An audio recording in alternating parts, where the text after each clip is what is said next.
वसुदेवसुतं देवं कंसचाणूरमर्दनम् देवकी परमानन्दं कृष्णं वन्दे जगद्गुरुम् मूकं करोति वाचालं पङ्गुं जयते गिरिम् यत्कृपातमहं वन्दे परमानन्दमाधवम् हरि ओम्.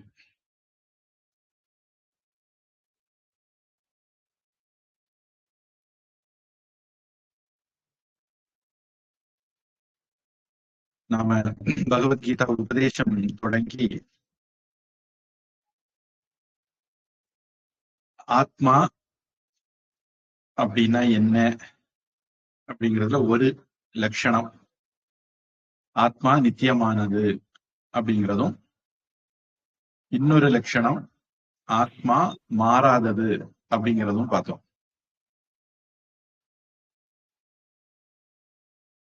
இப்ப நாம இறங்கி இருக்கிற இந்த வேலை ஒப்பிடுறதா இருந்தா இந்த கதையோட ஒப்பிடலாம். பொதுவா நான் சொல்லக்கூடிய விஷயங்கள் எல்லாமே நீங்க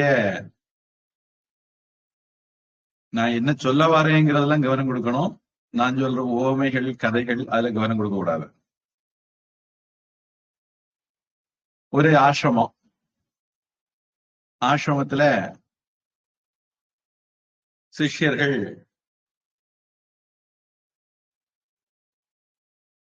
குருகுலம்னு சொல்றதா நம்ம இந்த இடத்துல சொல்றோம். சிஷ்யர்கள் குருவனுடைய இடத்துல போய் தங்கி இருந்து கத்துக்குவாங்க. அவங்களுக்குன்னு ஒரு சிஸ்டம், சிலபஸ் எல்லாம் இருக்கும். அந்த சிலபஸ்ல ஆசிரமத்தை கூட்டி பெருக்கிறது, ஆசிரமத்துக்கு தேவையான பொருட்களை சம்பாதிச்சு கொண்டு வர்றது, சில சமயங்கள்ல உணவை சம்பாதிச்சு கொண்டு வர்றது, சில சமயங்கள்ல சமித்துக்கள், ஹோமத்துக்கு தேவையான பொருட்களை சம்பாதிச்சு கொண்டு வர்றது, மாடு மேய்க்கிறது, விவசாயம் பண்றது, வயலுக்கு தண்ணி அடைக்கிறது எல்லாம் உண்டு. மகாபாரதத்திலேயே அப்படி 2-3 கதை தொடக்கத்திலேயே வருது.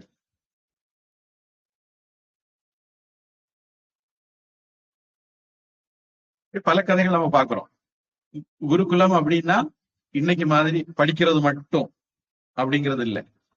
வாழ்க்கை கல்வி, அன்றாட வாழ்க்கைக்கு என்னென்ன தேவைப்படுமோ எல்லா கலையும் கத்து தந்துருவாங்க. சொல்லுவாங்க பொதுவாக 64 கலை அப்படின்னு, எல்லா கலையும் கத்து தந்துருவாங்க.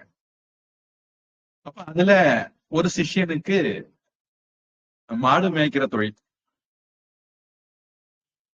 இவன் வழக்கம் போல மாடு மேய்ச்சிட்டு சாயந்தரம் கூட்டிட்டு வரான். வந்து குருட்ட ஒரு பிரச்சனையோட வரான். மாடுகளை திருப்பி கூட்டிட்டு வந்து மாட்டு கொட்டைக்கு போனா, தொழுவத்துக்கு போனா, தொழுவத்துல மாடை கெட்டக்கூடிய கயிறெல்லாம் காணல. அப்போ மாடை கெட்ட முடியாது, ராத்திரி மாடை கெட்டி போட்டு எங்கேயாவது போயிடக்கூடாது. குரு கிட்ட வரான். குரு சொன்னாரு, அது நீ ஒண்ணு பண்ணு, வழக்கமா மாட்டை எப்படி அதுக்கு இடத்துக்கு கூட்டிட்டு போய் கெட்டி போடுவியோ அது மாதிரி நடி அப்படின்னு சொன்னார். இவனு அது மாதிரி ஒவ்வொரு மாட்டையும் அதாவது இடத்துக்கு கூட்டிட்டு போய் கெட்டி போடுறது மாதிரி நடிச்சான். உடனே அதெல்லாம் அப்படி அந்தந்த இடத்துல படுத்துக்கிட்டது.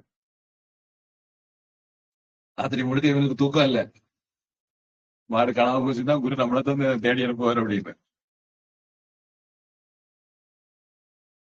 அடுத்த நாள் காலையில போய் கொட்டாயத்துல தொழுவத்துல பார்த்தா எல்லா மாடும் அப்படியே படுத்த இடத்துல கிடக்கு, ஒண்ணும் எழும்பு.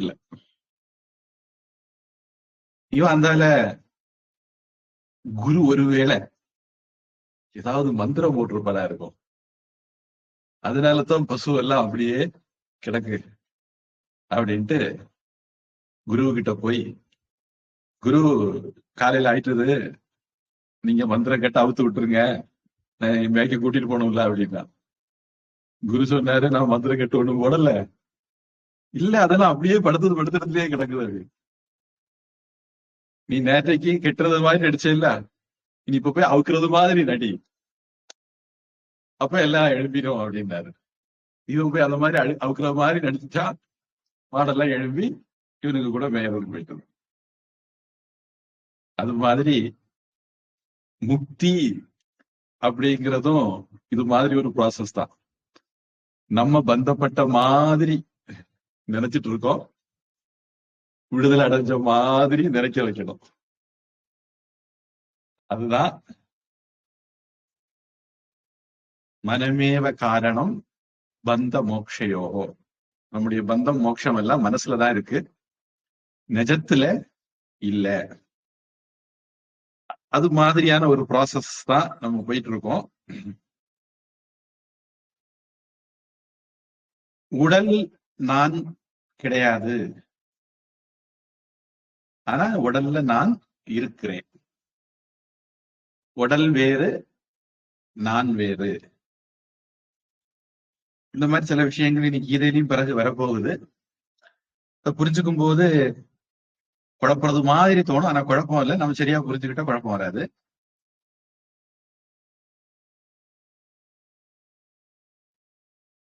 தங்கம் மாலை இல்ல, தங்கம் மோதிரம் இல்ல, தங்கம் வளையல் இல்ல,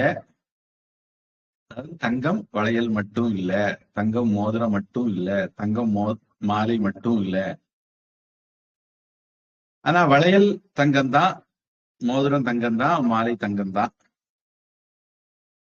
இப்படி ஒரு நுட்பமான வித்தியாசம் இருக்கிறத நம்ம கவனிக்க தவறக்கூடாது.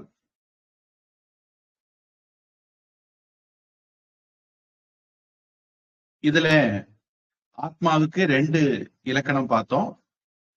அந்த முதல் 12வது ஸ்லோகம் 13வது ஸ்லோகத்தை நாம இப்படி புரிஞ்சுக்கணும். எது நித்தியமானதோ அது ஆத்மா. ஆத்மா நித்தியமானதுன்னு புரிஞ்சுக்கிறதுக்கு பதிலா அது எங்கேயாவது உங்களை கொண்டு சாக்கடையில தள்ளிடும். நித்தியமானது எதுவோ அதுதான் ஆத்மா. மாறக்கூடிய உடல்கள்ல பருவங்கள்ல மாறாம இருக்கிறது எதுவோ அதான் ஆத்மா. அப்படி ஆத்மாவுடைய இலக்கணத்தை நாம புரிஞ்சுக்கணும்.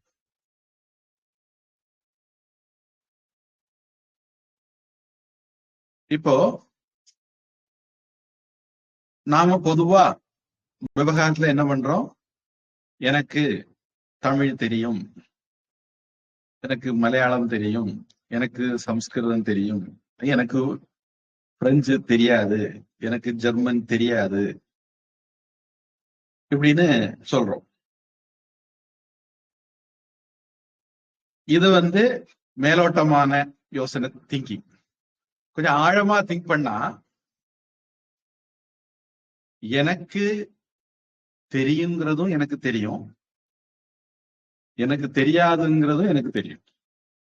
அதாவது எனக்கு தமிழ் தெரியும் அப்படின்னு எனக்கு தெரியும், எனக்கு சம்ஸ்கிருதம் தெரியும் அப்படின்னு எனக்கு தெரியும், எனக்கு ஜெர்மன் தெரியாது அப்படிங்கிறது எனக்கு தெரியும், எனக்கு பிரெஞ்சு தெரியாது அப்படிங்கிறது எனக்கு தெரியும்.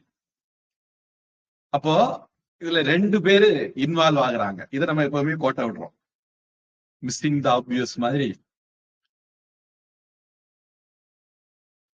ஜீவாத்மாவுக்கு சில விஷயங்கள் தெரியும், சில விஷயங்கள் தெரியாது. ஆனா ஜீவாத்மாவுக்கு சில விஷயங்கள் தெரியுங்கிறதும் தெரியாதுங்கிறது ரெண்டுமே ஆத்மாவுக்கு தெரியும். ஒரு ஆசாமி சாக்ரட்டிஸ்ட போனானா, அது என்ன எல்லாரும் உங்களை அறிவாளி அழிவாளிங்கிறாங்க, நாங்கள் என்ன முட்டாளா, அநியாயம் எல்லாம் இருக்கு அப்படின்னு. அப்ப சாக்ரட்டிஸ் சொன்னாரா, அது வேற ஒண்ணும் இல்ல, எனக்கு எதெல்லாம் தெரியுங்கிறது எனக்கு தெரியும், எனக்கு எதெல்லாம் தெரியாதுங்கிறது எனக்கு தெரியும். அதனால என்ன அறிவாளின்னு சொல்றாங்க? உனக்கு எதெல்லாம் தெரியுங்கிறது உனக்கு தெரியாது, உனக்கு இதெல்லாம் தெரியாதுங்கிறது உனக்கு தெரியாது, அதனால அறிவாளின்னு சொல்றது இல்ல அப்படின்னாரா. அதனால யாருக்கு தனக்கு எது தெரியும் தனக்கு எது தெரியாதுன்னு தெரியுமோ அவனே கூட அறிவாளிதான். இந்த அளவுக்கு ஆத்ம ஞானம் இருந்தா கூட நமக்கு போதும். ஒரு உதாரணத்துக்கு, அரிசி எப்படி விளைய வைக்கிறாங்க, இது என்ன வெரைட்டி அரிசி, இதுல என்னென்ன சத்துக்கள் இருக்கு, அது உடம்புல எப்படி அப்சர்வ் ஆகும், உடம்பு அதை எப்படி ப்ராசஸ் பண்ணும், இப்படிப்பட்ட இதனுடைய மூலக்கூறு வாய்ப்பாடு என்னது, பொட்டானிக்கல் நேம் என்னது, இதெல்லாம் நமக்கு தெரியணும்னு அவசியம் இல்லை. சோறு வச்சு தின்ன தெரிஞ்சிருந்தா போதும். அந்த அளவுக்கு ஞானம் இருந்தா போதும். ரொம்ப ஆழமெல்லாம் நம்ம படிக்க வேண்டிய அவசியம் கிடையாது. இந்த அடிப்படை அறிவு கூட இல்லைங்கிறதுனால நம்ம படிக்கிறோமே தவிர, சில அடிப்படை அறிவை மட்டும்தான் நம்ம படிக்க போறோம். அதுதான், அவ்வளவும் போதும் ஆத்ம ஞானத்துக்கு. இப்போ போன வகுப்புல நினைக்கிறேன், லகர் டூண்டே லகரிக்கோ, கப்படா டூண்டே சூத், ஜீவ டூண்டே பிரம்முக்கோ, தீனோ ஊத்துக்கே ஊத்து அப்படின்னா என்ன குழப்பம் நடக்குது அப்படின்னா, இப்ப நீங்க எதை பாக்குறீங்க, இது என்னது அப்படின்னு கேட்டா இது மேல் துண்டு அப்படின்னு சில பேர் சொல்லுவீங்க, சில பேர் துணி அப்படின்னு சொல்லுவீங்க. இதை தாண்டி நமக்கு ஏதாவது தெரியுதா?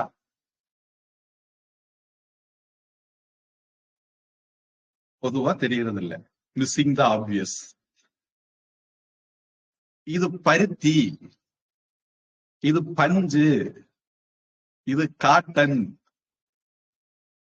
அப்படி நம்ம யாரும் பாக்குறது இல்ல. நம்ம காட்டனை தான் பார்த்துட்டே இருக்கிறோம். நாம ரூபம்தான் நமக்கு ரெஜிஸ்டர் ஆகுதே தவிர, அதனுடைய ஆதாரம், அதனுடைய அதிஷ்டானம், அதனுடைய சத்தியத்துவம் நமக்கு ரெஜிஸ்டர் ஆகிறது இல்லை.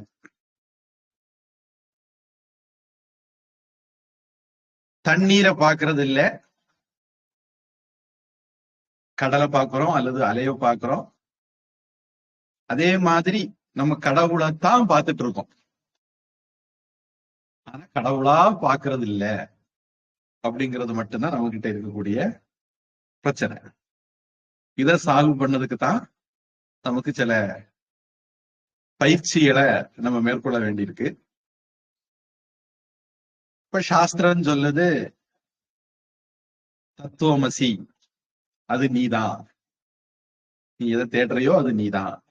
நீ தேடுற நிம்மதி நீயா தான் இருக்கிற அப்படின்னு.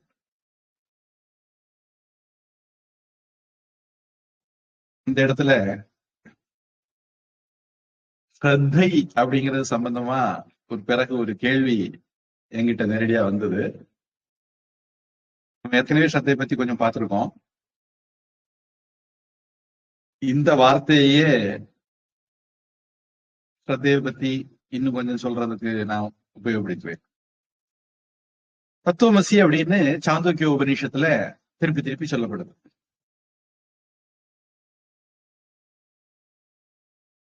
உத்தால காருணி பையன் ஸ்வேதகேதுவுக்கு திருப்பி திருப்பி சொல்றாரு. இந்த தத்துவமசிய எல்லாரும் படிக்கிறாங்க. ஒவ்வொருத்தரும் ஒவ்வொரு விதமா அதுக்கு அர்த்தம் எடுத்துக்கிறாங்க. சில பேர் என்ன நினைக்கிறாங்க,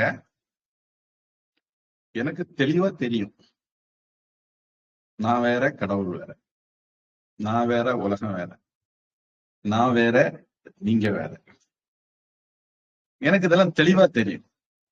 ஆனா வேதம் சொல்லியிருக்கு. வேதம் சொன்னா அதுக்கு நம்ம, அதாவது இது ஆஸ்திகர்கள் கதை, நாஸ்திகர்களை விட்டுருங்க, வேதத்துக்கு மேல நம்பிக்கை உள்ளவங்க. அப்ப அதுக்கு என்ன பண்றது அப்படின்னா, அது வேதம் நான் கடவுள் மாதிரி, நான் கடவுள் மாதிரி அப்படின்னு உபாசனை பண்ண சொல்லியிருக்கு, தியானம் பண்ண சொல்லியிருக்கு. இது ஒரு கோஷ்டி. இன்னொரு கோஷ்டி, யத்பாவோ தத் பவதி, நீ என்ன நினைக்கிறையோ அப்படியே ஆவாய். அதனால நீ கடவுள் கடவுள் கடவுள் நினைச்சா நீ கடவுள் ஆயிடுவ. அதுக்காக வேண்டி அப்படி நினைக்க சொல்லியிருக்கு. அதுக்கு ஒரு கதையும் இருக்கு. அறிவியல், இதுக்கு பின்னாடி அறிவியல் என்ன இருக்குன்னு தேடி போகாதீங்க. நமக்கு கதையை கதையா பாருங்க, அதுக்கு கருத்தை மட்டும் எடுத்துக்கோங்க. குழவி தன்னுடைய கூட்டுக்குள்ள புழுவை கொண்டு வச்சுக்கிட்டு அத ஒரு கொட்டு கொடுத்து மூடி வச்சிருவான். இந்த புழு தன்னை கொட்டுன அந்த குழவியே நினைச்சுக்கிட்டே இருக்குமா. அப்படி நினைச்சு நினைச்சு அந்த புழு குழவியா மாறிடுவோம். இதே மாதிரி நம்ம கடவுள் கடவுள் கடவுள் நினைச்சா கடவுளா மாறிடலாம். இது இன்னும் கொஞ்சம் பேர் எல்லாரும் ஸ்ரத்தா உள்ளவங்கதான். ஏன்னா வேதம் சொல்லி இருக்கு, அதனால அதை நம்பி ஆகணும். அடுத்தது ஒரு கோஷ்டி, அது தஸ்ய தொம் அசி. தத்துவமசியை எப்படி எடுத்துக்கணும்னா, தஸ்ய தொம் அசி, நீ அவனுடையவன், நீ பகவானுடையவன் அப்படின்னு அர்த்தம் எடுத்துக்கணும். இலக்கணப்படி கரெக்ட். அடுத்தது ஒரு ஆள் துவைதத்தை ரொம்ப உறுதியா பிடிக்கிறவங்க. அது ஆத்மா தத்துவமசி சேத கேத்தோம் அப்படிங்கறதா வாக்கியம். அந்த ஆத்மால இருந்து ஒரு ஆவை எடுத்து, ஆத்மா தான் நீட்டி சொல்லியிருக்க, அதுல கொஞ்சம் ஆவை எடுத்து தத்துவமசிக்கு முன்ன போட்டு, ஆத்மா அதத்துவமசி, அது நீ கிடையாது அப்படின்ட்டு அர்த்தம் எடுத்துக்கணும் அப்படின்னு சொல்லுவாங்க. எல்லாருமே வேதத்துல ஸ்ரத்த உள்ளவங்க. ஆனா அவங்க சௌகரியத்துக்கு அர்த்தம் எடுக்கிறாங்க. இப்படி இப்படி கோஷ்டிகள் நிறைய இருக்கு. நான் உதாரணத்துக்கு சொன்னேன். இப்ப நாம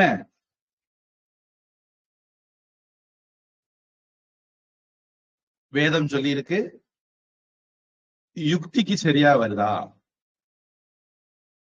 முதல்ல வேதம் சொல்லி இருக்குங்கிறதுலேயே வேதம் முதல்ல இருந்து கடைசி வரை இப்படித்தான் சொல்லியிருக்கா, எல்லா இடத்துலயும் இப்படி சொல்லியிருக்கா அப்படிங்கறதெல்லாம் பார்ப்போம். அடுத்தது அது யுக்திக்கு சரியா வருதா அப்படின்னு பார்ப்போம். எங்க எங்க ஆத்மாவை பத்தி வேதம் என்னென்ன சொல்லி இருக்கு, அந்த இதோட இதை ஒப்பிடும் போது பொருந்தி வருதா யுக்திக்கு. அடுத்தது நம்முடைய அனுபவத்துக்கும் பொருந்தி வருதா அப்படின்னு பார்ப்போம். இத்தனை விஷயங்களையும் பார்த்து நாம ஒரு தீர்மானத்துக்கு வருவோம். அப்போ ஸ்ரத்தை அப்படிங்கிறது வேதம் சொல்லி இருக்கு, அதை எனக்கு புரிகிறது மாதிரி ஒரு அர்த்தம் எடுத்துக்கிறேன். வேதம் சொன்னது தப்புன்னு சொல்லாம எனக்கு புரிகிற மாதிரி அர்த்தம் எடுத்துக்கிறேன் அப்படிங்கிறது ஸ்ரத்தையினுடைய ஒரு கோணம். ஸ்ரத்தை இல்லாதவங்க சும்மா அது வளருது பாவம், அதுக்கு அறிவியல் தெரியல அப்படின்னு சொல்லிட்டு போயிட்டே இருப்பாங்க. இப்படி நம்ம நாட்டுல பல பேர் ஸ்ரத்தையோட இருந்ததுனால நமக்கு பல அறிவு துறைகள், துவைதம், விசிஷ்டாத்வைதம், கேவலாத்வைதம், சுத்தாத்வைத்தம், இப்படி எல்லாம் நிறைய துறைகள் ஏற்பட்டு ஒவ்வொரு துறையிலையும் பெரிய பெரிய ஜாம்பவான்கள்லாம் வந்து அவர்கள் அதற்கு பல புஸ்தகங்கள் எல்லாம் எழுதி, கத்தி இன்றி ரத்தம் இன்றி யுத்தம் என்று வருகுதுன்னு சொன்னது மாதிரி வாத பிரதிவாதங்களாலேயே ஒருத்தர் ஜெயிச்சு இப்படி ஒரு அற்புதமான பரம்பரைய நாம வச்சிருக்கிறோம். அதனால நமக்கு கருத்து வேறுபாடுகள் அப்படிங்கிறது தலையெடுக்க வேண்டிய விஷயம் இல்லை. சர்தன் சே ஜுதா தலையெடுக்கிற விஷயம் இல்லை, பேசி தீர்க்க வேண்டிய விஷயம். அமோனியம் நைட்ரேட் கார்ல கொண்டு வந்து செங்கோட்டை கிட்ட வெடிக்க வைக்கணும்னு கிடையாது. இல்ல ரைசின் ஆவணக்கு கோட்டையிலிருந்து தயாரிச்சு கோவில் தீர்த்தத்துல கொடுத்து கொல்லணும்னு கிடையாது. கருத்து வேறுபாடுகள் 5 விரல் ஒண்ணு போல இல்லை. உங்க கருத்து என் கருத்தும் ஒண்ணு போல இருக்க வேண்டிய அவசியம் இல்லை. உங்களுடைய விருப்பம் என்னுடைய விருப்பம் ஒரு மாதிரி இருக்க வேண்டிய விஷயம் இல்லை. ஒவ்வொருத்தருக்கும் லோகோ பின்ன ருச்சி, உலகத்துல ஒவ்வொருத்தருக்கும் ஒவ்வொரு விதமான டேஸ்ட். நாம சேர்ந்து வாழ வேண்டி இருந்தா நமக்குள்ள ஒரு எலெக்ஷன், முற்றிலும் வேறான அரசியல் கட்சிகள் கூட்டணி அமைக்கும் போது ஒரு காமன் மினிமம் புரோகிராம் CMP அப்படி ஒண்ணு பண்றது மாதிரி நாம நமக்குள்ள ஒரு காமன் மினிமம் புரோகிராம் வச்சுக்கிட்டு நிம்மதியா வாழலாம். உலகத்தோட வயசோட ஒப்பிடும்போது நம்ம வெட்டில் பூச்சி மாதிரி இன்னைக்கு பிறந்தா நாளைக்கு செத்து போனோம் அப்படின்னு வாழ்ந்துட்டு இருக்கோம். அடுத்த நிமிஷம் என்ன நடக்குதோ தெரியாது. இருக்கிறனால நிம்மதியா வாழ்ந்துட்டு போற வழியை பார்க்காம அடுத்தவனை கொல்றதே வாழ்க்கைன்னு கொஞ்சம் பேரு தெரியுறாங்க. இதுக்கு காரணம் தலைச்சோறு இல்லாத காரணம் தான். நம்ம நாட்டுல தலைச்சோறு இருந்ததுனால கருத்து வேறுபாடுகள் நிறைய இருந்தாலும் பேசி தீர்த்துக்கிட்டாங்க. இப்ப அந்த பேச்சுல எனக்கு இன்னொரு விஷயம் என் கவனத்துக்கு வந்தது. அது என்னன்னா, ஸ்ரத்தை அப்படிங்கிற வார்த்தைக்கு கவனம் அப்படிங்கிற ஒரு அர்த்தமும் இருக்கு. நம்முடைய கொலோக்கியலாட்டு நாம எப்படி ஒரு அர்த்தம் எடுக்கிறோம், கொஞ்சம் ஸ்ரத்தையோட கவனி அல்லது ஸ்ரத்தி அப்படின்னு சொன்னா கவனி அப்படிங்கிற அர்த்தத்துல. முக்கியமா மலையாளத்துல அந்த அர்த்தம் அதிகம் பயன்பாட்டுல இருக்கு. அதனால இங்க வந்து நான் அந்த ஸ்ரத்தைங்கிற வார்த்தை கவனிக்கிறது அப்படிங்கிற அர்த்தத்துல நாம பயன்படுத்தல.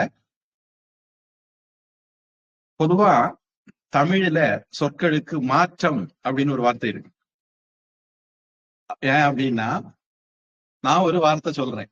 ஆக்சுவலா இந்த கிளாஸ் எப்ப சக்சஸ் ஆகும் அப்படின்னா, நான் என்ன நினைச்சு ஒரு விஷயத்த சொல்றேனோ அதே அர்த்தத்துல நீங்க அதை புரிஞ்சுக்கிடும் போதுதான் இந்த கிளாஸ் சக்சஸ் ஆகும். இப்ப நம்ம தொடக்கத்துலதான் இருக்கிறோம். இப்ப நான் ஒரு அர்த்தத்துல சொல்லிட்டு போவேன், நீங்க ஒரு அர்த்தத்துல புரிஞ்சுக்குவீங்க. உங்களுடைய பின்னணி வேற, என்னுடைய பின்னணி வேற, நீங்க படிச்ச பாடம் வேற, உங்களை சுற்றி இருக்கிற சூழல் வேற, உங்களுடைய டயலெக்ட் அதாவது பேச்சு வழக்கு வேற, என்னுடைய பேச்சு வழக்கு வேற, இப்படி எல்லாம் இருக்கிறதுனால தொடக்கத்துல சில நெருடங்கள் இருக்கும். அதனால நம்ம ஒரு கேள்வி பதில் செஷன் வச்சிருக்கோம். யாருக்கா ஏதாவது கேள்வி இருந்தா கேட்கலாம் அப்படின்னு. அப்ப அந்த கேள்வியில ஓரளவுக்கு கொஞ்சம் திசை மாறி போகுதா இல்ல கரெக்டா ட்ராக்ல போகுதாங்கிறது புரிஞ்சுக்கிறதுக்கு உதவுங்கிறதுனால. அதனால நம்ம ரெண்டு பேருக்கு இடையில சரியான கம்யூனிகேஷன், நான் ஒரு வார்த்தையை என்ன அர்த்தத்துல பயன்படுத்துறனோ அதே அர்த்தத்துல நீங்களும் அந்த வார்த்தையை புரிஞ்சுக்கிடும் போதுதான் கம்யூனிகேஷன் சரியாகும். அது காலப்போக்கில் சரியாகும். பூஜ்ய சுவாமிஜி அமெரிக்கா எல்லாம் போய் வர்றதுனால, அமெரிக்கால ஆசிரமம் இருக்கனால கொஞ்சம் அங்க எல்லாம் கிளாஸ் எடுக்கிறதுனால கொஞ்சம் அமெரிக்கன் இங்கிலீஷ் அவர்கிட்ட இருக்கும். இப்ப நமக்கு இங்கிலீஷே தெரியாது. அப்ப சாமிஜி பேச்சோட பேச்சா சில அமெரிக்கன் இங்கிலீஷ் எல்லாம் அவுத்து விடுவாரு. அப்ப நமக்கு புரியாது. ஒரு உதாரணத்துக்கு ஈல்டு அப்படின்னா சாமிஜி அதை பயன்படுத்துறது விட்டு கொடுக்கிறது அப்படிங்கிற அர்த்தத்துல பயன்படுத்துவாங்க. அமெரிக்காவில ஒரு ரோடு, மெயின் ரோடு போயிட்டு இருக்கு. அந்த ரோட்ல சைடுல இருந்து ஒரு ரோடு வந்து ஜாயின் ஆகுதுன்னா அங்க ஈல்டுன்னு எழுதி போட்டிருப்பாங்களாம். இங்க இருந்து எக்ஸ்பிரஸ் வேர்ல ஆசாமி போயிட்டு இருப்பான், ஆனா நீ பார்த்து பதமா அவங்க கூட போய் ஜாயின் பண்ணிக்கோ அப்படின்னு சொல்ல வேண்டிய இடத்துல ஈல்டுன்னு எழுதி போட்டிருப்பாங்களாம். அந்த ரோடு சைடை வச்சுக்கிட்டு சாமிஜி அதை அனுசரிச்சு போறது, விட்டு கொடுத்து போறது அப்படிங்கிற அர்த்தத்துல சாமிஜி பயன்படுத்துவாங்க. அது பிறகு ஏதோ ஒரு சந்தர்ப்பத்தில் சாமிஜி இந்த கதையை சொல்லும் போதுதான் புரிஞ்சுது, ஓஹோ ஈல்டுன்னா சாமிஜி இந்த அர்த்தத்துல சொல்றாங்க அப்படின்னு. நமக்கு வயல்ல ஈல்டு எவ்வளவு கிடைச்சது, வியாபாரத்துல ஈல்டு எவ்வளவு கிடைச்சதுன்னா நமக்கு தெரியும். அதனால இந்த மாதிரி ஒரு இது, அதுக்குதான் தமிழ் அழகா மாற்றம் இருக்காங்க. எனக்கு ஒரு விதமான அர்த்தம், உங்களுக்கு மாற்றி இன்னொரு விதமான அர்த்தம், இன்னொருத்தருக்கு மாற்றி இன்னொரு விதமான அர்த்தம், ஒவ்வொருத்தருக்கும் ஒவ்வொரு அர்த்தம் தரக்கூடியது சொற்கள் அப்படிங்கிறதுனால மாற்றம்னு தமிழ்ல ஒரு வார்த்தை, அருமையான ஒரு வார்த்தை சொற்களுக்கு இருக்கு.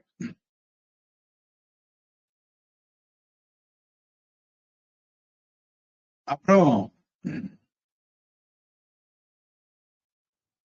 ஒரு சம்பவம் சொன்னேன். சிவாஜி வந்து நம்ம அன்றாட வாழ்க்கையில இருக்கிறோம். அன்றாட வாழ்க்கையில பல விஷயங்கள் நடக்குது. அந்த விஷயங்களை நாம எப்படி எடுத்துக்கிறது, எப்படி ஹேண்டில் பண்றது அப்படின்னு சொல்லும் போது ஒரு கதை சொன்னேன். சிவாஜி வந்து நடிக்கிறாரு, அழுது அழுது அழுறாங்க. ஆடியன்ஸ் தன்னுடைய நடிக்கிறாங்க அழுறதை பார்த்து அவருக்கு சந்தோஷம் அதிகமாகுது. அப்ப உள்ளுக்குள்ள சந்தோஷமா இருக்காரு, ஆனா வெளியே இன்னும் அழுறாரு. இந்த கேரக்டருக்கும் அந்த ஆளுக்கும், நடிகருக்கும் உள்ள இடைவெளிக்கு ஒரு வார்த்தை, நான் அந்த சரியா சொல்ல நினைக்கிறேன், இன்னர் லீஷர், சைக்காலஜியில் அது பயன்படுத்துற வார்த்தை இன்னர் லீஷர் அப்படிங்கிற ஒரு வார்த்தையை பயன்படுத்துவாங்க. அதே மாதிரி அன்றாட வாழ்க்கையில நாம பலவிதமான பாத்திரங்கள் ஏத்துக்கிறோம். கணவன், மனைவி, மகள், தாய், இப்படி பல பாத்திரங்கள் ஏத்துக்கிறோம். இந்த பாத்திரங்களுக்கும் நமக்கும் இடையில ஒரு இடைவெளியை நாம மெயின்டைன் பண்ணணும். அந்த இன்னர் லீஷரை நாம மெயின்டைன் பண்ணோம்னா நமக்கு நிறைய பிரச்சனைகள் இருக்காது.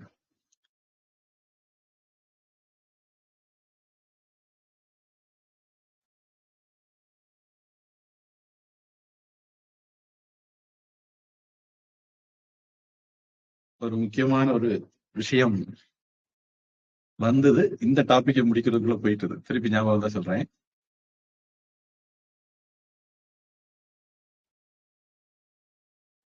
அப்ப நாம இந்த உலகத்துல பாத்திரங்கள் ஏற்று நடிக்கும் போது சுக துக்கங்கள் எல்லாம் வரலாம். அப்படி வந்தால் அதை எப்படி கையாளுவது? நீங்க இப்ப 2 ஸ்லோகம் பாடம் எடுத்தீங்க, 4-5 கிளாஸா போட்டு எங்களை வறுத்தெடுத்துட்டீங்க. எங்களுக்கு ஞானம் வந்துட்டது, ஆத்மா அழியாதது அப்படின்னு எங்களுக்கு ஞானம் வந்துட்டது. அதனால மயக்கம் எல்லாம் போயிட்டது, இனிமேல் எங்களுக்கு பிரச்சனையே இல்லை. ஆனாலும், இந்த ஆனாலும் தான் ரொம்ப முக்கியம், ஆனாலும் குளிரு, வெப்பம், சுகம், துக்கம், இதனால எல்லாம் எங்களுக்கு ஒரு மயக்கம் வருதே, குழப்பம் வருதே. துன்பம்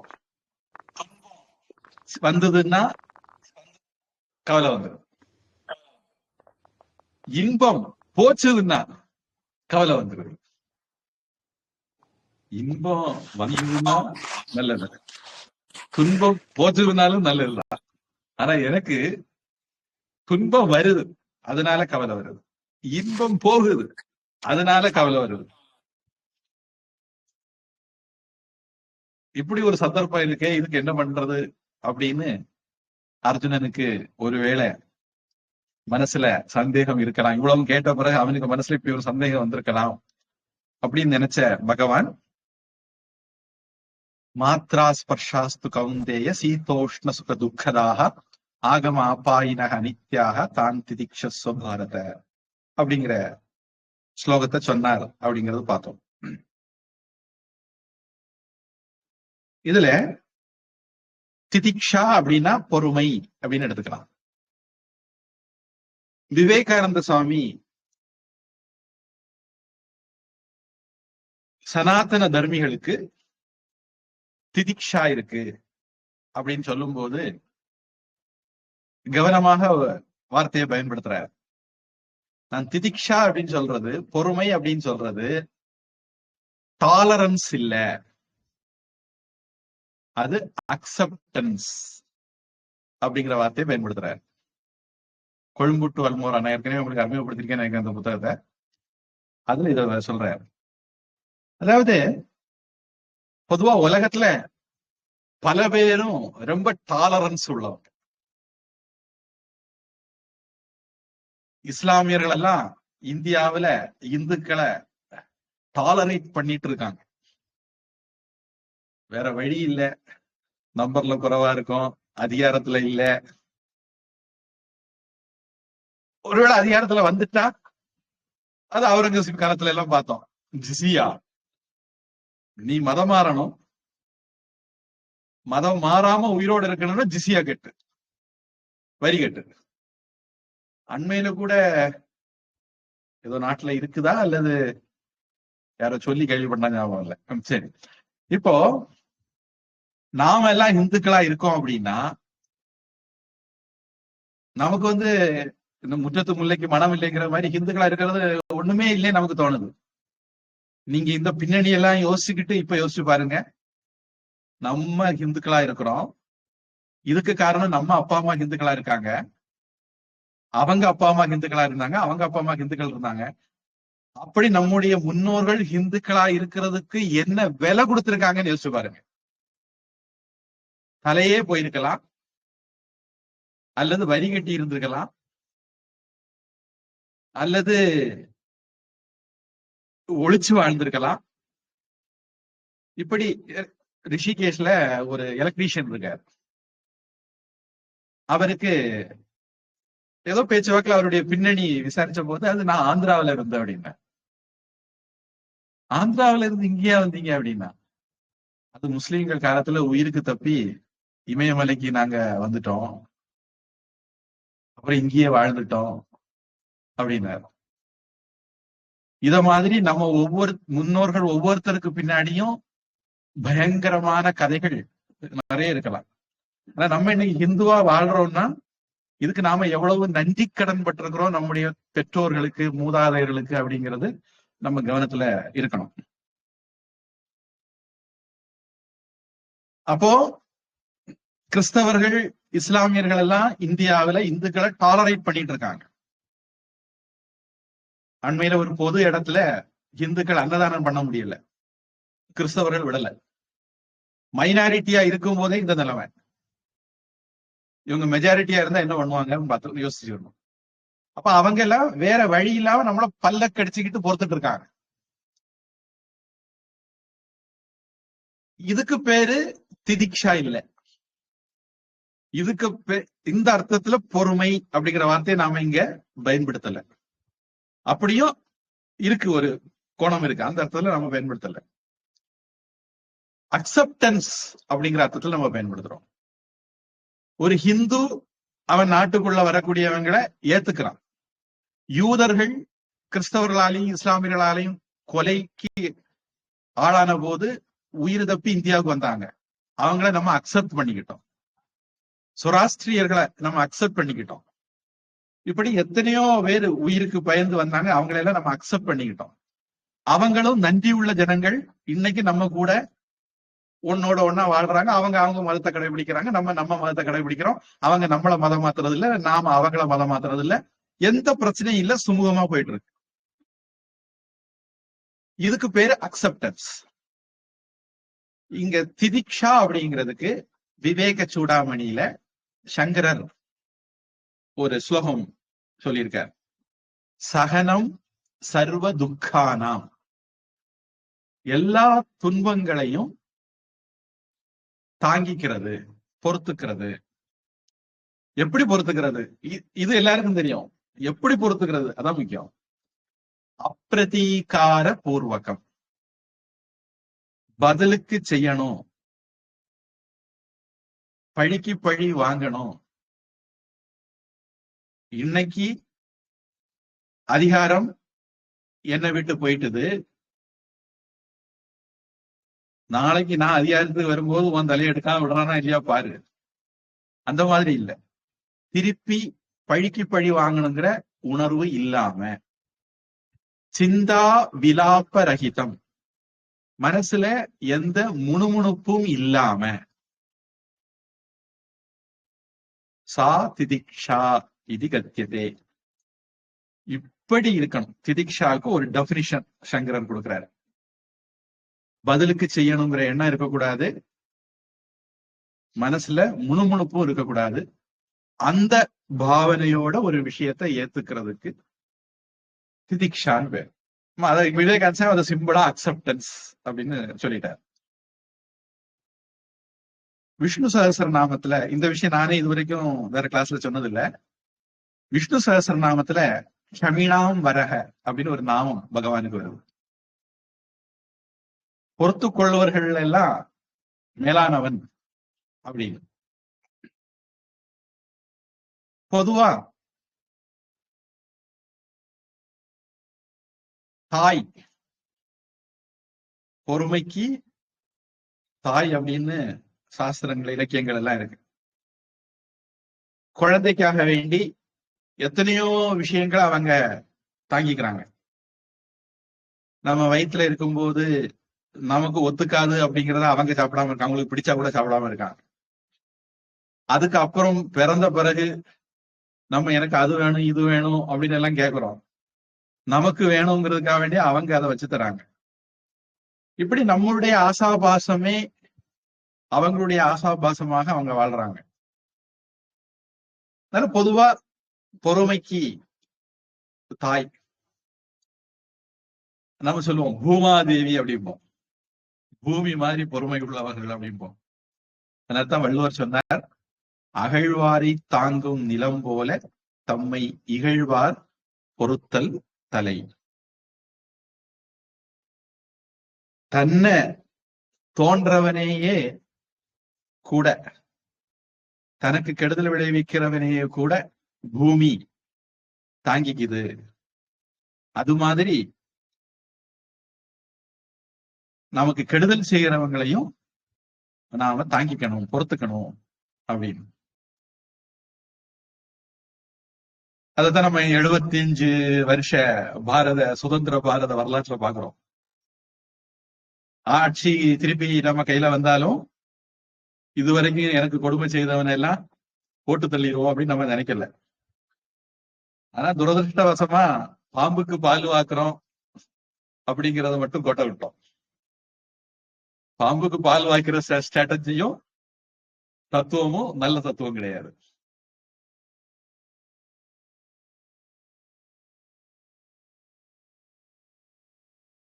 இதுல மாத்ராக அப்படிங்கிறது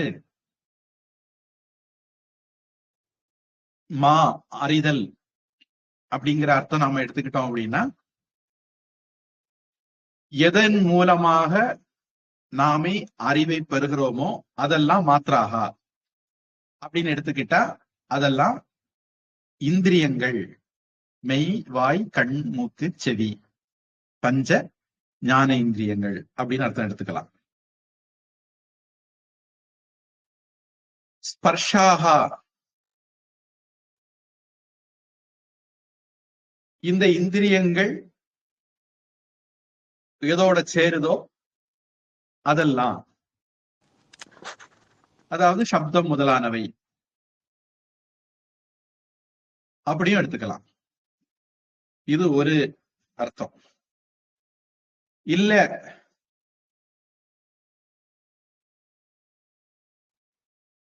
ஸ்பர்ஷாக அப்படிங்கிறது விஷயங்கள், அதாவது கண்டு, ஊறு, சுவை, ஒளி, ஊறு, ஓசை, நாற்றம் அப்படின்னு திருக்குறள்ல வள்ளுவர் சொல்லுவாரு. கீதையில பகவான், இது ஒரு சரி, இந்த டாபிக் நான் இது வரைக்கும் தொடரல நினைக்கிறேன். முதல்ல லேசா அதை வேணா பின்னணி சொல்லிடுறேன். இதெல்லாம் எல்கேஜி பாடம். அதாவது நம்முடைய பெரியவங்க ஒரு சிஸ்டம் ஏற்படுத்தி வச்சிருக்காங்க. ஆத்மா அப்படின்னா என்ன, இந்த உடம்பு அப்படின்னா என்ன, இந்த உடம்புல என்னென்ன அம்சங்கள் இருக்கு, இப்படி ஒரு சயின்ஸ். அதாவது நமக்கு ஆத்ம ஞானத்தை அடைகிறதுக்கு என்ன மாதிரியான ஒரு பேக்ரவுண்ட் நாலேஜ் வேணுமோ அதை நம்முடைய பெரியவங்க ஏற்படுத்தி வச்சிருக்காங்க. இதை பொதுவா நம்ம தத்துவம் அப்படின்னு சொல்றோம், தத்துவ ஞானம்னு சொல்றோம். இந்த பிரிவுல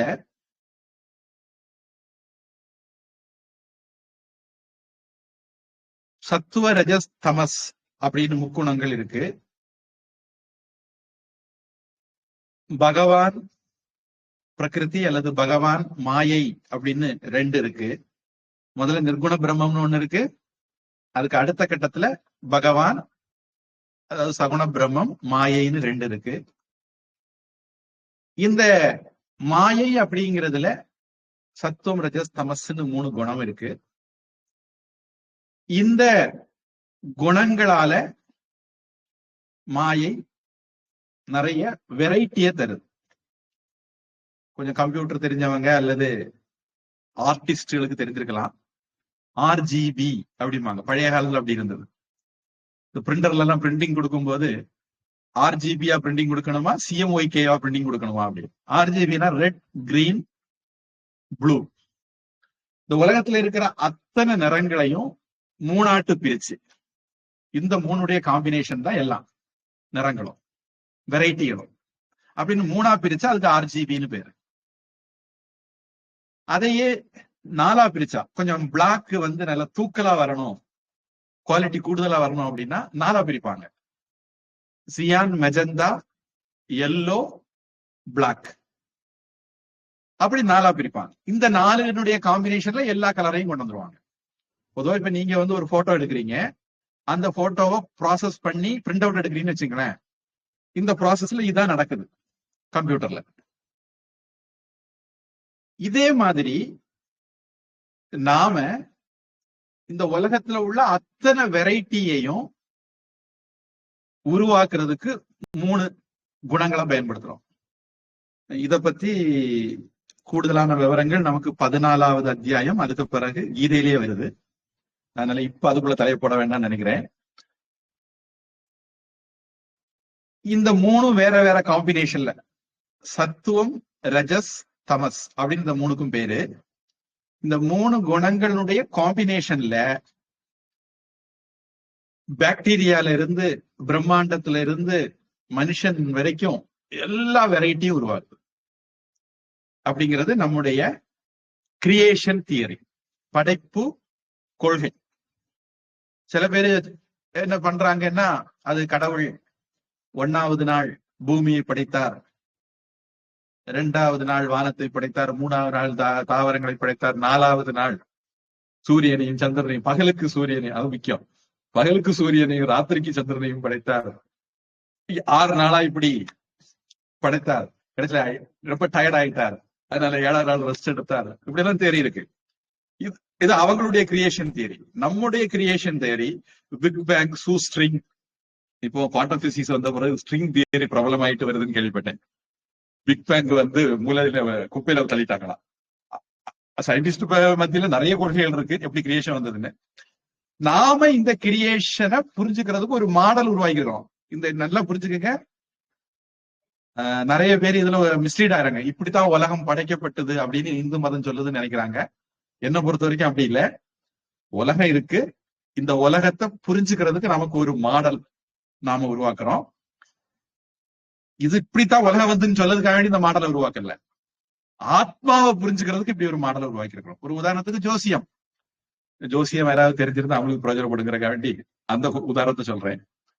ஜோசியத்துல பாத்தீங்கன்னா 12 கட்டம் இருக்கும். அது நம்ம இப்படி ஸ்கொயரா பண்ணுவோம். நம்ம கட்டம்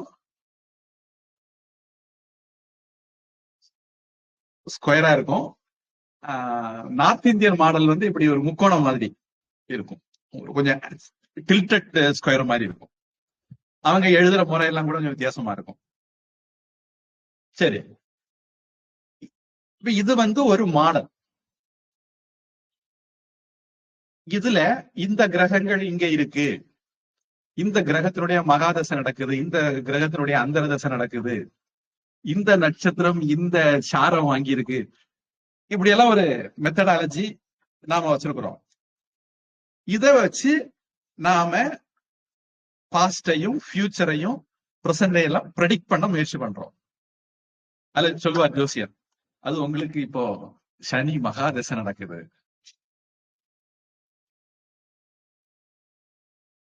அதனால அப்படின்னு சொல்லி சொல்றாரு, சனி பயங்கர பாடுபடுத்த போறாரு அப்படின்னு எல்லாம் சொல்லுவாங்க.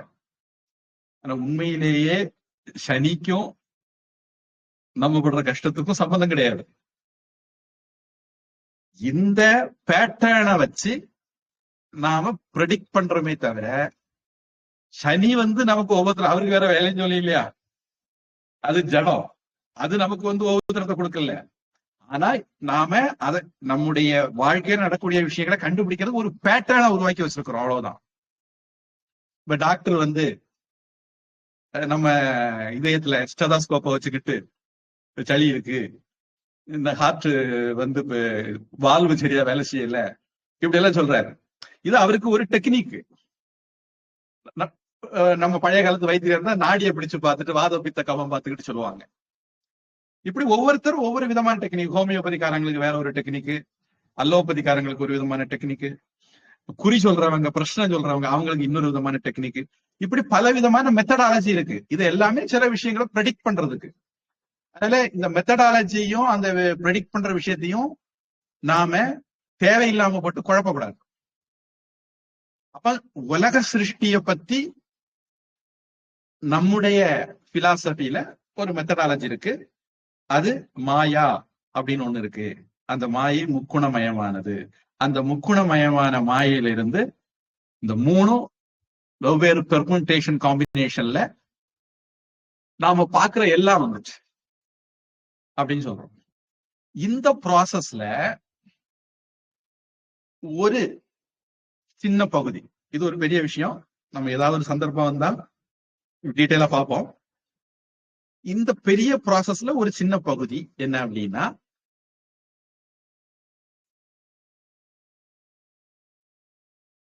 நம்முடைய இந்திரியங்கள். நம்ம அறிவை ஆறாப்பாச்சு, அதுல 5 இந்திரியங்கள் மூலமாக வருதுன்னு வச்சிருக்கிறோம். அந்த 5 இந்திரியங்கள் என்னெல்லாம் அப்படின்னா, மெய், வாய், கண், மூக்கு, செவி. ஸ்ரோத்ரம், சக்ஷுகு, ஸ்பர்ஷனம் ச, ரசனம், கிராணம் ஏவச்ச. இது பகவத்கீதையோட 15வது அத்தியாயத்துல கிருஷ்ணனுடைய வார்த்தைகள். அது சம்ஸ்கிருதத்துல அவர் சொல்றாரு, அவ்வளவுதான். இந்த 5 இந்திரியங்களுக்கும் 5 விஷயங்கள் இருக்கு. இந்த இந்திரியங்கள் இந்த விஷயத்தை தான் கிரகிக்கும், இதனுடைய ரிசப்ஷன் தான் இதுல நடக்கும் அப்படின்னு இருக்கு. பிரமாணம் அப்படிங்கறத சொல்லும் போது லேசா இதை தொட்டுட்டு போனேன். பிரமாணம்ங்கிறது ஒரு பெரிய டாபிக். நம்ம அநேகமா அடுத்த ஸ்லோகத்தை தொடும் போது பழையபடி பிரமாணத்தை பார்க்க வேண்டியிருக்கும். நான் அப்ப லேசா இதை தொட்டேன். இப்போ காது, இது ஒலியத்தான் கிரகிக்கும். கண்ணு ஒளியத்தான், வடிவங்களைத்தான் கிரகிக்கும். அந்த அறிவு தான் அதுக்கு வரும். மூக்கு மனத்தினுடைய அறிவு அதுக்கு வரும். நாக்கு ருசியினுடைய அறிவு, இல்ல வாயின்னு சொன்னாலும் அந்த இடத்துல நாக்கு ருசியை குறிக்குது, ருசியினுடைய அறிவு அது தரும். மெய் அப்படிங்கிற இந்த இடத்துல தோலை குறிக்குது. உச்சிலிருந்து உள்ளங்கால் வரைக்கும் தோல் இருக்கு, உடம்பு முழுக்க வியாபித்து இருக்கக்கூடிய ஒரு சென்ஸ் அது. அந்த சென்ஸ் தொடு உணர்ச்சியை குறிக்கும். இன்னொரு விதமா சொல்லிருந்தா குளிர் வெப்பத்தை அதை அறிஞ்சுக்கிடும் அப்படின்னு சொல்லலாம். இந்த இந்திரியங்கள் இந்த விஷயங்களை தான் அறியும். இது ஒரு பிரிவு நாம ஏற்படுத்தி வச்சிருக்கிறோம். இதுல இன்னும் ஒண்ணு நான் இப்போதைக்கு தொட்டுட்டு மட்டும் போறேன், வேற ஒரு சந்தர்ப்பத்துல விரிவா சொல்றேன். இதுல என்ன விசேஷம் அப்படின்னா, பஞ்சீகிருத பஞ்சமகா பூதானின்னு ஒண்ணு இருக்கு. அதாவது ஸ்தூலமான பூதங்கள் அப்படின்னு. பூதங்கள்னா இந்த இடத்துல ஆகாசம், வாயு, நெருப்பு, நீர், நிலம், இப்படி 5 பூதங்களும் நம்ம பிரிச்சிருக்கிறோம். நம்முடைய தத்துவ ஞானத்துல இப்படியும் பிரிச்சிருக்கோம். நாம மென்டலீஃபின் தனிமை வரிசை அட்டவணையில நம்மகிட்ட கிடையாது. நமக்கு அது தேவையில்லை. நமக்கு சிருஷ்டியை புரிஞ்சுக்கிறதுக்கு மென்டலீஃபினுடைய தனிமை வரிசை அட்டவணை தேவையில்லை. தங்கம் அதனுடைய தனிமை வரிசை எண்ணி என்ன, அதனுடைய எடை என்ன, வெள்ளியினுடைய தனிமை வரிசை எடை எண் என்ன, அதனுடைய எடை, இதெல்லாம் இந்த டீட்டெயில நம்ம போகல. நம்முடைய இதுல தனிமங்கள், எலிமெண்ட்ஸ் அப்படிங்கிறது 5. நம்முடைய மெத்தடாலஜிக்கு, பேட்டர்னுக்கு இது போதும். அது 5. இந்த 5ல ஆகாசத்தினுடைய தன்மாத்திரை, அதனுடைய சுபாவம், குணம் என்ன அப்படின்னா ஒன்னே ஒண்ணுதான். அது சப்தம், ஒலி.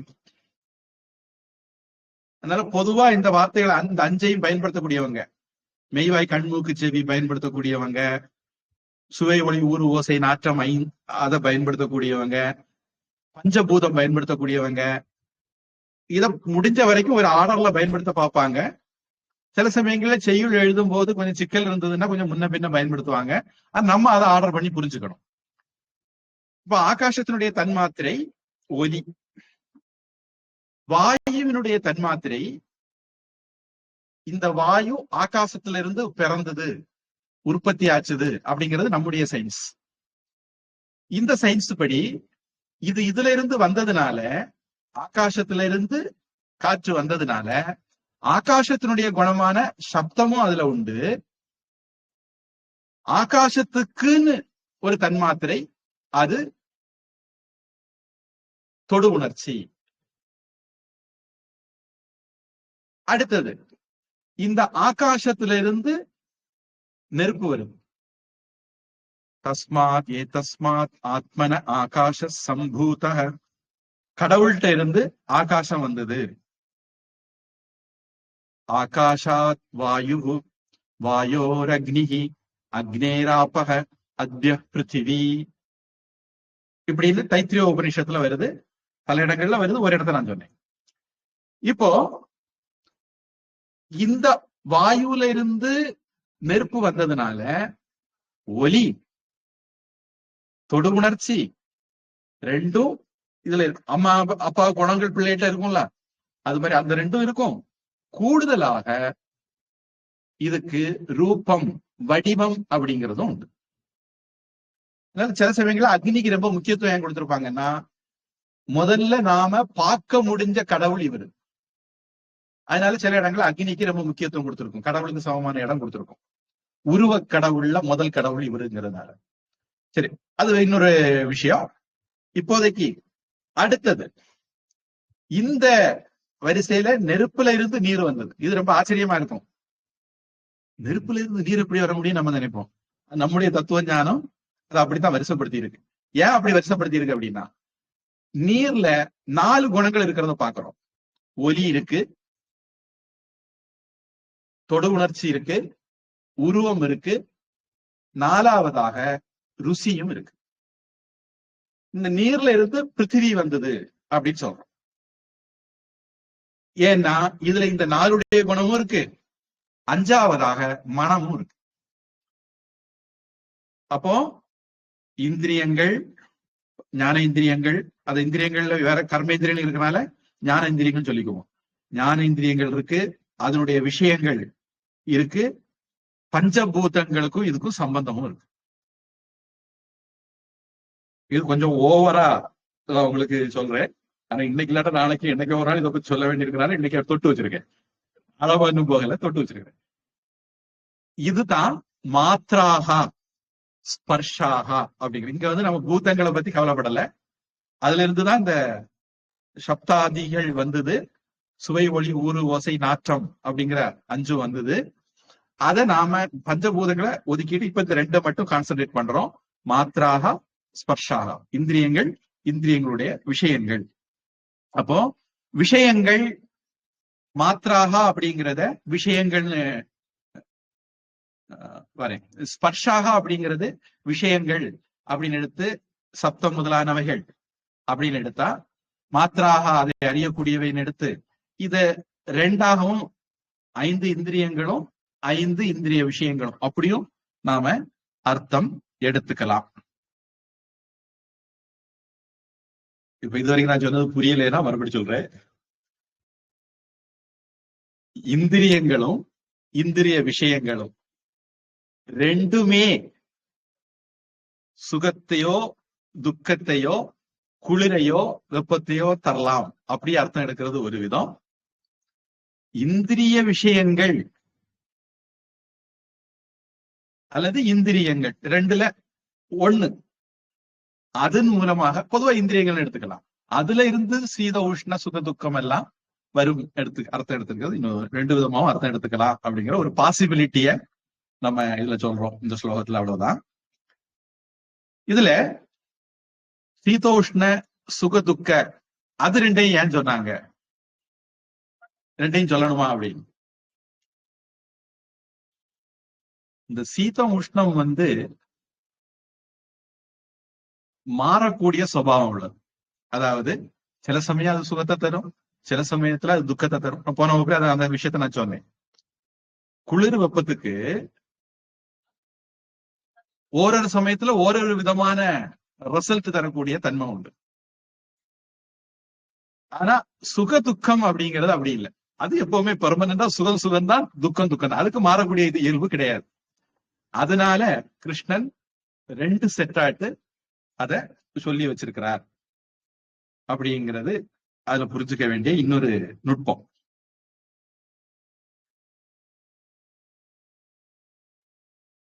இது வந்து போறதுனால இதை நீ பொறுத்துக்கோ. பொறுத்துக்கோ அப்படிங்கிற பொறுமைங்கிற தமிழ் வார்த்தைக்கு கூட இன்னும் அர்த்தம் உண்டு. அதாவது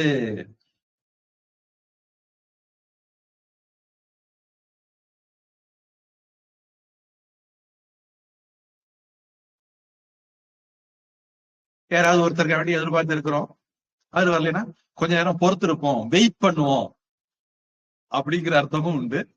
பொறுமைங்கிறதுக்கு பலவிதமான அர்த்தம் இருந்தாலும் இந்த இடத்துல பொறுமை அப்படிங்கிறது ஏத்துக்கிறது அப்படிங்கிற அர்த்தத்துல நம்ம பார்க்கணும், புரிஞ்சுக்கணும்.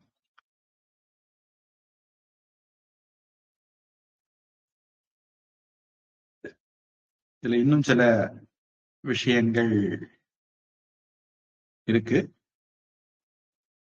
சில விஷயங்கள் இடையில சொல்லும் போது மறந்த விஷயங்களும் விடுபட்டு போன விஷயங்கள் எல்லாம் அடுத்த வகுப்புல நம்ம பார்ப்போம். தொடர்ந்து ஏதாவது கேள்வி இருந்தா கேட்கலாம்.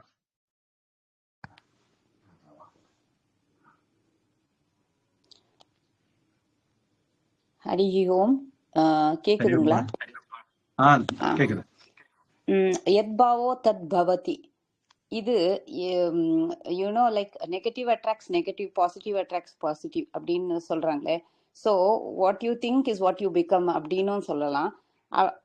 எந்த அளவுக்கு இது உண்மை? Is it really true that if we continue to think negative then only negative comes to us, and if we continue to think positive things happen in your life and positive happens and positive comes to us? Is it absolutely true? And in the living alone இந்த example நீங்க கொடுத்தீங்களே, அந்த குழவியோட எக்ஸாம்பிளை விட்டுட்டு in life நான் கேட்கறது வந்து அது is it true? எந்த அளவுக்கு அது, இஃப் இட் இஸ் ட்ரூ, அது ஒரு கேள்வி.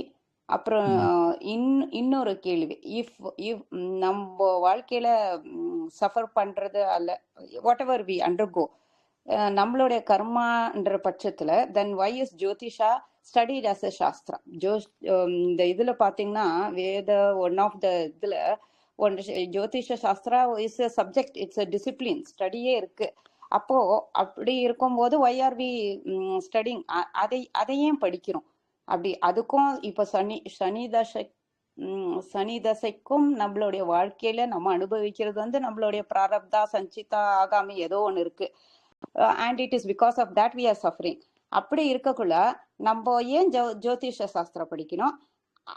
அதையே அதுக்கு ஏன் அவ்வளோ முக்கியத்துவம் கொடுத்துருக்காங்க? திஸ் இஸ் மை இது வந்து என்னுடைய இரண்டாவது கேள்வி. தன்யவாதா. ஜோசிய விஷயத்தை முதல்ல எடுத்துக்கிறேன். பாசிட்டிவ் திங்க் ரெண்டாவது வரேன்.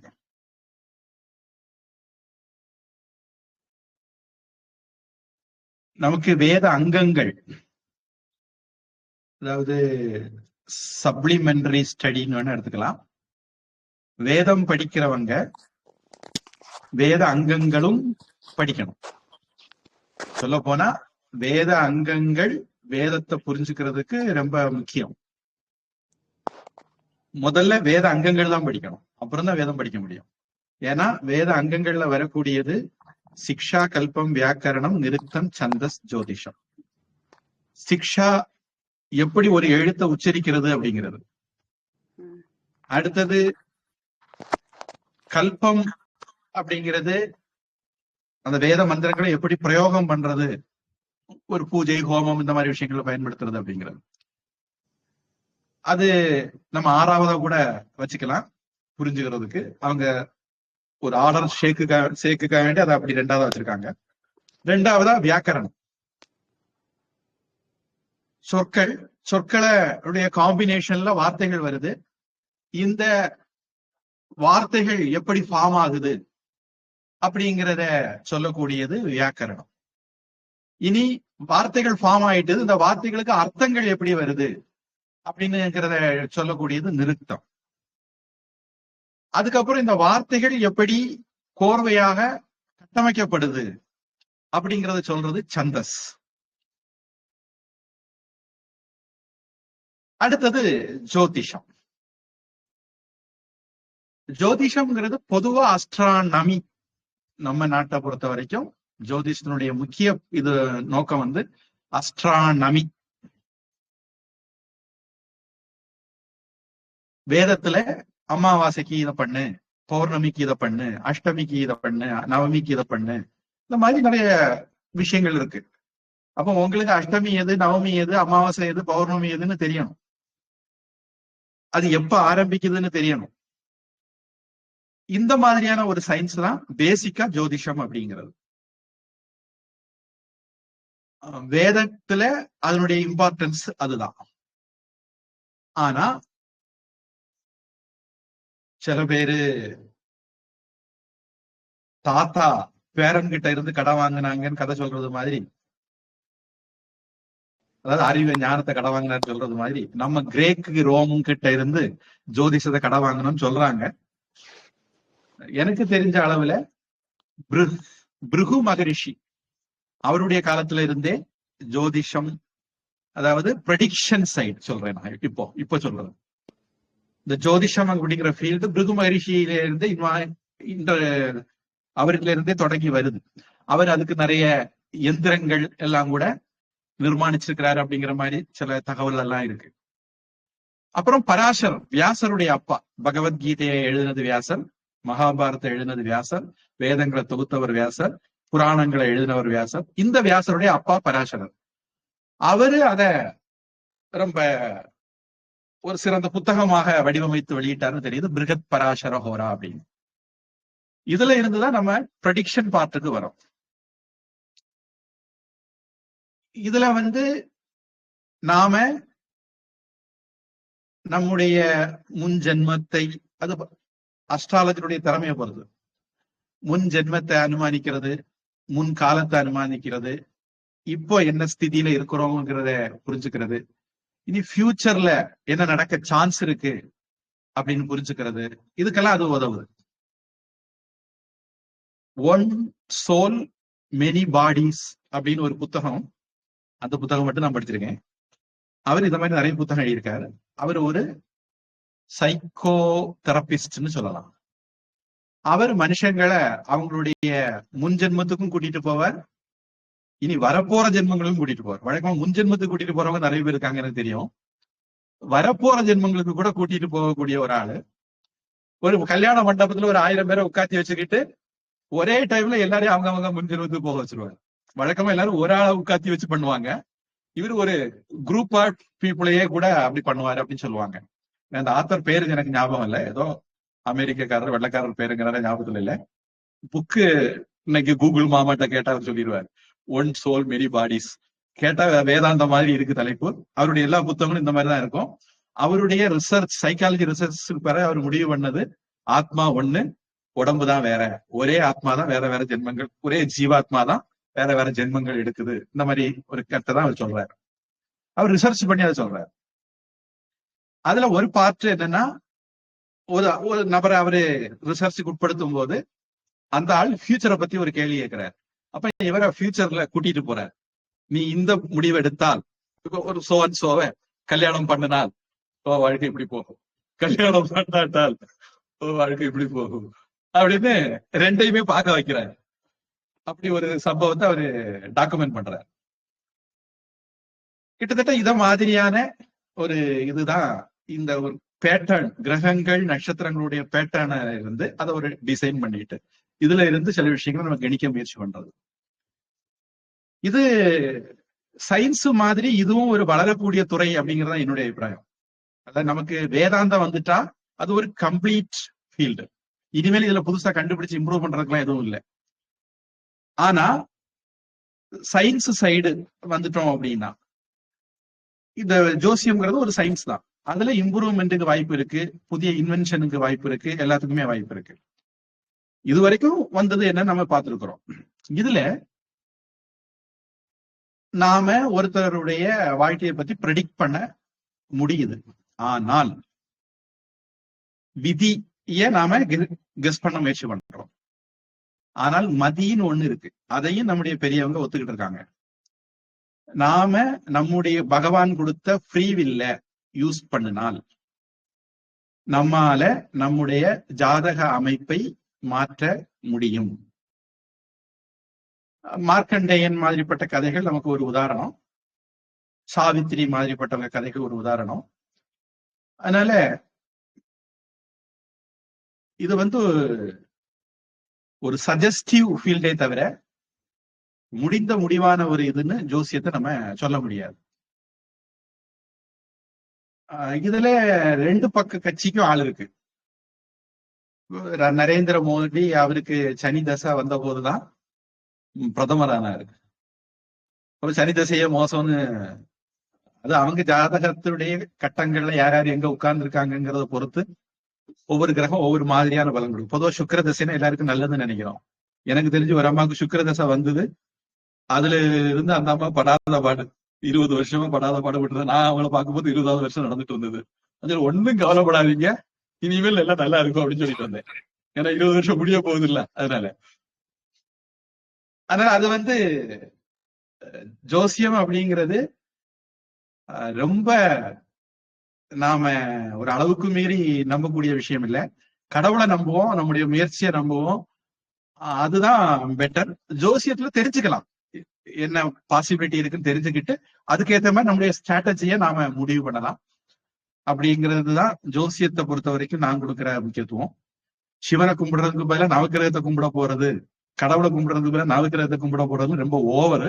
இன்னைக்கு ஜனங்கள் எத்த திண்டா பித்தம் தெளியன்னு அப்படி போயிட்டு இருக்காங்க. ஜோசியத்துக்கு அதுக்கான ஒரு மரியாதையை கொடுக்கணும், அதுக்கு மேல மரியாதை கொடுக்க வேண்டாம் அப்படிங்கிறது என்னுடைய அபிப்பிராயம். அந்த ரெண்டாவது கேள்வியில நீங்க கேட்டதுக்கு நான் சொன்ன பதில் திருப்தியா இருக்கா இல்ல யாமினியம்மா? ஆமா ஆச்சாரியா, இட் சாட்டிஸ்ஃபைட். ஓகே, இப்ப முதல் விஷயம் எத் பாவோ தத் பவதி. இது இந்த வாக்கியம் எங்க வருது, எங்க இருந்து எடுத்தாங்க, இந்த வாக்கியம் இப்படியே தானா அப்படிங்கிறது நிறைய சர்ச்சை இருக்கு. எத் பாவம் தத் பவதி அப்படின்னு எல்லாம் அந்த இலக்கணப்படி சரி பண்றவங்க எல்லாம் உண்டு. விஷயம் இதான், நீங்க எதை நினைக்கிறாயோ அதுவாக ஆகிறாய் அப்படிங்கிறது. பாசிட்டிவ் திங்கிங் அப்படிங்கிற பேர்ல இன்னைக்கும் அதை சொல்றவங்க, அது ஒரு மதமாகவே வச்சிருக்கிறவங்க எல்லாம் இருக்காங்க. பாசிட்டிவ் திங்கிங் எப்படி ஜோசியத்துக்கு ஒரு லிமிடேஷன் இருக்கோ, அது மாதிரி பாசிட்டிவ் திங்கிங்க்கு ஒரு லிமிடேஷன் இருக்கு. நான் வெள்ளையா இருக்கேன், நான் வெள்ளையா இருக்கேன், நான் வெள்ளையா இருக்கேன்னு நான் வெள்ளையா ஆக மாட்டேன். ஆனால் என்னால இதை சாதிக்க முடியும். நான் 5 மார்க் எடுக்கிறேன், நான் 10 மார்க் எடுக்க முடியும், நான் 40 மார்க் எடுக்க முடியும், நான் 100 மார்க் எடுக்க முடியும் அப்படின்னு நினைக்கிறது நமக்கு ஹெல்ப் பண்ணும், அது சந்தேகம் இல்லை. பாசிட்டிவ் திங்கிங் அப்படிங்கிறது நிறைய பேரு ஒரு எக்ஸ்ட்ரீமுக்கு கொண்டு போறாங்க. என்னுடைய அனுபவத்திலையும் என்னுடைய அறிவுக்கும் எட்டின வரையில அந்த எக்ஸ்ட்ரீம் அது வேலை செய்யாது. ஆனா டபுள் பிளைண்ட் தியரின்னு என்ன டெஸ்ட்னு ஏதோ ஒண்ணு மருத்துவத்துல இருக்கு. அதாவது நோயாளிக்கு மருந்து கொடுத்து பரிசோதனை பண்ணுவாங்க, மருந்துன்னு சொல்லி ஒண்ணுமே கொடுக்காம பரிசோதனை பண்ணுவாங்க. அதுல எப்படி அது வேலை செய்யுதுன்னு பார்ப்பாங்க. பொதுவா இந்த மாதிரி இதுல பிளாசிபோ எஃபெக்ட், இதுல பெரும் பகுதி அவங்களுக்கு கிடைக்கக்கூடிய ரிசல்ட் என்னன்னா, மருந்துன்னு நம்பி சாப்பிட்டவங்க எல்லாம் நல்லா இருக்காங்க, மருந்து இல்லைன்னு சொல்லி மருந்தை கொடுத்தாலும் அவங்க நல்லா இல்லை. பொதுவா அலோபதி மருந்தை பொறுத்த வரைக்கும் இதுதான் அதிகமான ரிசல்ட்டா வருதுன்னு சொல்றாங்க. இதை பத்தி கூடுதல் உங்களுக்கு அறிவியல் பூர்வமா தெரியணும் அப்படின்னா நான் போற போக்குல சொல்றாரு, நான் அந்த ஃபீல்டு சேர்ந்த ஆள் இல்ல. டாக்டர் BM ஹெக்டே அப்படின்னு ஒருத்தர் இருக்காரு, கர்நாடகாக்காரர். அவரு இந்த விஷயத்துல அவரு சொந்தமா டாக்டர், கார்டியாலஜிஸ்ட். அவருடைய வீடியோஸ் நிறைய பாக்குறேன் நான். அவரு எல்லாத்துக்கும் ரெஃபரன்ஸும் கொடுப்பாரு. இந்த ரிசர்ச் எந்த இதுல பப்ளிஷ் ஆயிருக்கு, யாரு பண்ணியிருக்காங்க, அந்த மாதிரி ரெஃபரன்ஸும் கொடுப்பாரு. அதனால அவரு நம்ம அவரை நம்பாட்டாலும் ரெஃபரன்ஸ் போய் பார்த்துக்கிட்டு நம்ம முடிஞ்சதுன்னா நம்பிக்கலாம். இப்போ பொதுவாக பாசிட்டிவ் திங்கிங்க்கு நோய் குணமாகறதுல நல்ல ஒரு ரிசல்ட் இருக்குங்கிறது தான் பொதுவான ரிசர்ச்சுடைய முடிவா இருக்கு. நிறைய பேர் நோயே இருக்காது, நோய் நோய் நினைச்சே நொடிச்சு போறவங்க இருக்காங்க.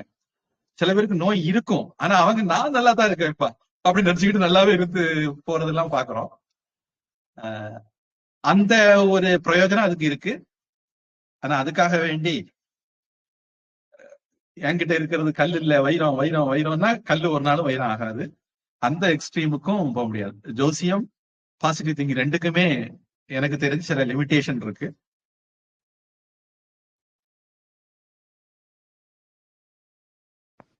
உங்களுக்கு பதில் திருப்தியானதா இருந்ததா? தேங்க்யூ.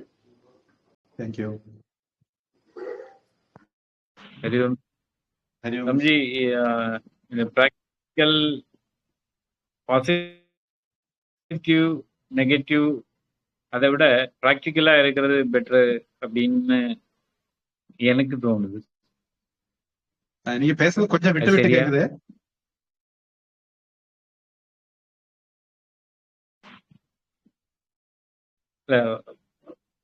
பாசிட்டிவ் திங்கிங் நெகட்டிவ் திங்கிங்கை விட ப்ராக்டிக்கல் திங்கிங் பெட்டர்னு எனக்கு தோணுது. சரியா?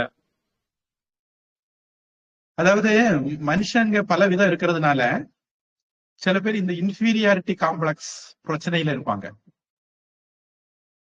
அந்த மாதிரி ஆட்களுக்கு பாசிட்டிவ் திங்கிங் நல்ல உதவியா இருக்கும். சுப்பீரியாரிட்டி காம்ப்ளெக்ஸ் ஆட்களுக்கு அதை போல ஹானிகாரக் கெடுதலை விளைவிக்கக்கூடியது வேற ஒண்ணும் கிடையாது. சுப்பீரியாரிட்டி காம்ப்ளெக்ஸ் காரங்களுக்கு பாசிட்டிவ் திங்கிங் பிரச்சனை ஏற்படுத்தும். இன்ஃபீரியாரிட்டி காம்ப்ளெக்ஸ் காரங்களுக்கு பாசிட்டிவ் திங்கிங் நல்ல பலனை கொடுக்கும். அவங்க அந்த மன அழுத்தத்துல இருந்தெல்லாம் வெளியே வர்றதுக்கு உதவும்.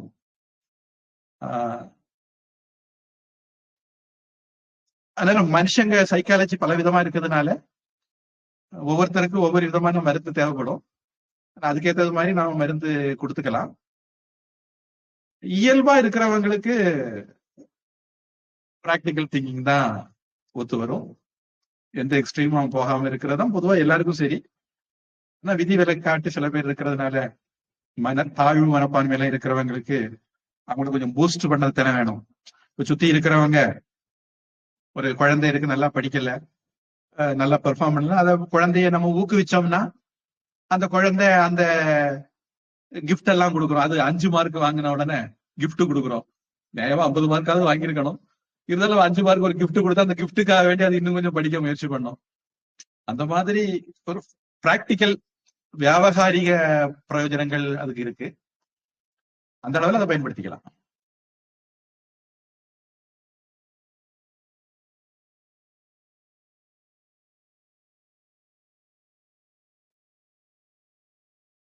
அப்புறம் சில விஷயங்கள் கொஞ்சம் எக்ஸ்பிளைன் பண்ண, எல்லாத்தையுமே நம்ம லாஜிக்கலா சயின்டிபிக்கா எக்ஸ்பிளைன் பண்ண முடியாது. அண்மையில ஒரு 1-2 விஷயங்கள் பார்த்தேன். ஒருத்தங்க நாடி பிடிச்சு பார்த்துக்கிட்டு சில விஷயங்கள் சொல்றாங்க. உண்மையிலே நாடிக்கு அதுக்கும் சம்பந்தம் இல்லை. அவங்களுக்கு ஏதோ ஒரு சித்தி வந்திருக்கு, அது பூர்வ ஜென்ம புண்ணியத்தினாலேயோ அல்லது அவங்களுடைய ஆன்மீக பயிற்சினாலேயோ வந்திருக்கு. அதனால அவங்க சில விஷயங்களை சொல்றாங்க. இன்னொருத்தர் நல்லா இருந்தாரு, நல்லா இருந்த போது ஒன்னும் பிரயோஜனம் இல்லை, திடீர்னு அவருக்கு கண் பார்வை போயிட்டது. கண் பார்வைய பகவான் அவருக்கு கண் பார்வையை பிடுங்கிட்டாரு. எவ்வளவு பெரிய அரக்கன் பகவான் அப்படின்னு நமக்கு தோணும். ஆனா கண் பார்வையை பிடுங்கிட்டு அவருக்கு சில விஷனை கொடுத்திருக்காரு. இப்போ அவரு அவர்கிட்ட ஒரு ஆள் பேசினா போறோம், பேசின உடனே அவரு அந்த ஆளு என்ன ட்ரெஸ் போட்டிருக்காரு, அந்த ஆளுக்கு என்ன பிரச்சனை இருக்கு, அதுக்கு என்ன சொல்யூஷன், இந்த மாதிரி ஜோசியம் கூறி சொல்றாருன்னு வச்சுக்கோங்க. அப்ப இது நம்ம அறிவியல் பூர்வமாக எல்லாம் எக்ஸ்பிளைன் பண்ண முடியாது. ஆனா நமக்கு யோக இதுல அல்லது ஆன்மீகத்துல நாம சித்தின்னு ஒண்ணு வச்சிருக்கிறோம். சில பேருக்கு சித்திகள் வரும். அதுல சித்திகள்ல பல வெரைட்டி இருக்கு. அது ஏதோ ஒரு வெரைட்டி வரும்போது அவங்க சில விஷயங்களை செய்வாங்க. அது கொஞ்சம்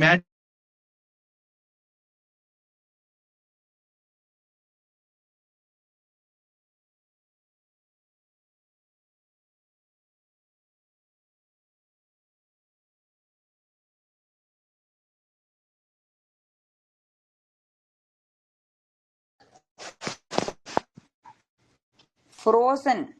ஒன்றும் கேட்கல.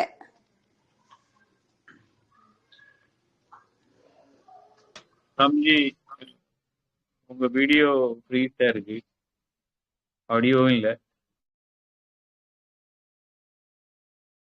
நெட் போயிருக்குன்னு நினைக்கிறேன். இப்ப நான் பேசுறது கேட்கும்னு நினைக்கிறேன். கேக்குதா? இப்ப கேக்குது. என்ன சொல்லிட்டு இருந்தேன்?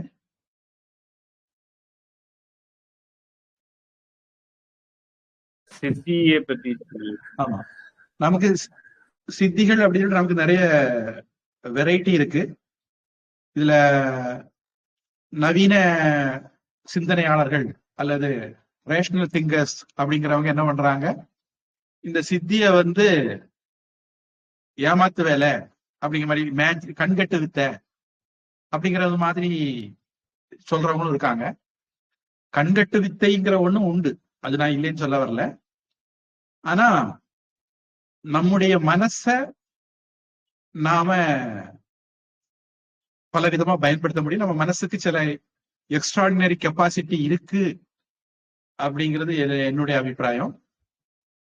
அத ஏதோ ஒரு ஆங்கிள் யாராவது டேப் பண்ணாங்கன்னா அவங்களுக்கு சில திறமை வரும். ஒரு உதாரணத்துக்கு, சில டாக்டர் அவங்களுக்கு பேஷண்ட பார்த்த உடனே நோய் என்னதுன்னு தெரியும், இன்னும் மருந்து கொடுக்கணும்னு தெரியும். எல்லாரும் டாக்டர் தான், அந்த சில டாக்டர் கைராசிக்கார டாக்டரா இருப்பாங்க. அது அவருக்கு பகவான் கொடுத்த வரம். அத மாதிரி சில இன்ஜினியர், அத மாதிரி சில புரோகிராமர், அத மாதிரி சில ஹேக்கர், இப்படி ஒவ்வொரு துறையிலையும் நிறைய பேர் இருப்பாங்க, சீனியர் கூட இருப்பாங்க. ஆனா சில பேருக்கு ஒரு கிஃப்ட் இருக்கும்.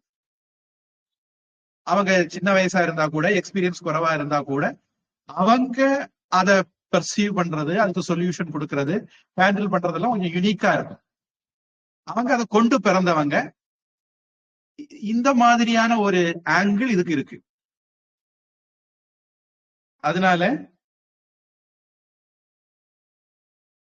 இந்த நாடி பிடிச்சு வச்சு சொல்றவங்க, கண்ணு இழந்துகிட்டு விஷயங்களை ஜோசிய மாதிரி சொல்றவர், இத மாதிரி ஊர்கள்ல குறி சொல்றவங்க, இந்த மாதிரி எல்லாம் இருக்காங்க. விவேகானந்த சுவாமிக்கு வாழ்க்கையில ஒரு முஸ்லிம், அவரு என்னமோ விவேகானந்த சாமியை பண்ணி விவேகானந்த சாமி ரத்த வாந்தி எடுத்தார் அப்படின்னு எல்லாம் வருது. கர்நாடகால ஏதோ ஒரு மகாத்மாவை சந்திச்சார். அந்த மகாத்மா காலம் இல்லாத காலத்துல அவருடைய போர்வைக்குள்ள இருந்து அப்படி பனித்துளியோட ரோஜாவை எடுத்து கொடுத்தார். அதே மாதிரி சிவாஜியுடைய வாழ்க்கையில அவருடைய குரு சமர்த்த ராமதாசன் அவருடைய கம்பெனியை பக்கத்துல வச்சு அது துடிச்சுக்கிட்டு இருந்தது. சிவாஜி அது என்னன்னு கேட்டாரு, அது என் காய்ச்சல் அதுக்குள்ள வச்சிருக்கேன், அது புடைச்சிட்டு கிடக்கு, நீ போன கூட எடுத்து போத்திக்கிடுவேன், நீ போறது வரைக்கும் அதை ஒதுக்கி வச்சிருக்கேன் அப்படின்னு சொன்னாரு. இந்த மாதிரி நிறைய உங்களை சுத்தி கூட இந்த மாதிரி நீங்க நிறைய பேரை பார்த்திருப்பீங்க. உங்களை இது அறிவியல் பூர்வமா எக்ஸ்பிளைன் பண்ண முடியாது. அவங்க கிட்ட ஏதோ ஒரு சித்தி இருக்கும். இதை நம்ம சித்தின்னு சொல்றோம். இது தெய்வீக தன்மைன்னு நிறைய பேர் தப்பா நினைக்கிறாங்க. அங்க கோளாறு வருது. அது தெய்வீக தன்மை இல்ல, அது கடவுள் தன்மை இல்ல, ஆனா அது ஒரு சித்தி. இனி இந்த சித்தி பல பேருக்கு இருக்கும். அந்த சித்தியை ஹேண்டில் பண்ண தெரியாதவங்க அதை வெளிப்படுத்துவாங்க, நான் பெரிய ஆளுக்கு படம் காட்டுவாங்க, அதெல்லாம் பண்ணுவாங்க. வெளிப்படுத்த தெரிஞ்சவங்க, அதனுடைய அருமை தெரிஞ்சவங்க, நம்ம அந்த சைடுல போயிட்டா நமக்கு ஆன்மீக வாழ்க்கை கெட்டு போயிடும், ஆன்மீக முன்னேற்றம் தடைபற்றும் தெரிஞ்சவங்க சித்தி இருந்தாலும் அதை பயன்படுத்த மாட்டாங்க அல்லது வெளியே காட்ட மாட்டாங்க. அப்படியும் நாம விஷயங்களை பாக்குறோம். விவேகானந்த சாமி வாழ்க்கையில அவரு விஷம் கொடுத்தாங்க கிறிஸ்தவர்கள், அவர் கொல்றதுக்காக வேண்டி. எனக்கு இந்து மதம் அங்க அமெரிக்கால வளர ஆரம்பிச்சுட்டு, அப்ப அதுல ராமகிருஷ்ணர் குடிக்காதேன்னு சொன்னதாகவும், அதனால அவர் இது குடிக்கல அப்படிங்கறது மாதிரியும் ஒரு இதை பாக்குறோம். விவேகானந்த சாமியை பத்தி நிறைய கட்டுக்கதைகளும் இருக்கு, ஆளாளுக்கு வந்ததுன்னா எழுதுறாங்க. பொதுவா ராமகிருஷ்ண மடத்துல எழுதின புக்குகளை மட்டும் படிங்க, இல்லைன்னா விவேகானந்த சாமிய பத்தி கட்டுக்கதைகள் நிறைய இருக்கு. அவர் 10,000 வாட் மின்கம்பியை பிடித்தார், அவருக்கு ஒண்ணு இப்படியெல்லாம் கட்டுக்கதைகள் இருக்கு. அந்த லெவலுக்கு போக வேண்டாம். நடந்தா நடந்தது, இல்லைன்னா இல்ல. அந்த அளவுல நம்ம இருப்போம். அப்படி ஒரு அம்சமும் இருக்கு.